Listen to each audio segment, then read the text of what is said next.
ગઈકાલે રાત્રિના 11:30 વાગ્યાના અરસામાં કતારગામ પોલીસ સ્ટેશનમાં એક ખૂનનો બનાવ બનેલ છે. આ કામે હકીકત એ રીતેની છે કે આ કામના ફરિયાદીના શાળા સરોજ દીપક બોહરા કે જે રેલ રાહત કોલોની ગોતાલાવાડી કતારગામ ખાતે રહે છે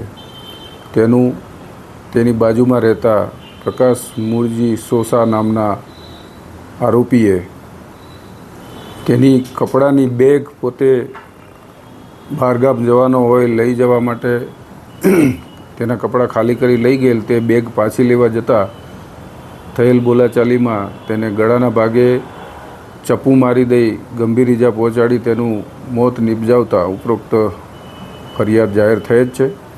જે ફરિયાદ અનુસંધાને કતારગામ પોલીસ સ્ટેશનમાં ખૂનનો ગુનો રજીસ્ટર કરી police inspector Shri B.K. Chaudhari નાઓએ તપાસ હાથ ધરેલ છે અને પોલીસે ખૂબ જ મહેનત કરી ગણતરીના કલાકોમાં આરોપી પ્રકાશ સોસાને પકડી પાડેલ છે અને હાલ આગળની તપાસ ચાલુ છે. દારૂના ગુનામાં પણ પકડાયેલો છે અને થોડા સમય પહેલાં જ 2 વાહન ચોરીના ગુનામાં પણ પકડાયેલ હતો અને છેલ્લા 2 દિવસ પહેલાં જ એ જામીન મુક્ત થઈને આવેલ હતો અને ત્યાર પછી એણે આ ખૂનનો ગુનો આચરેલ છે.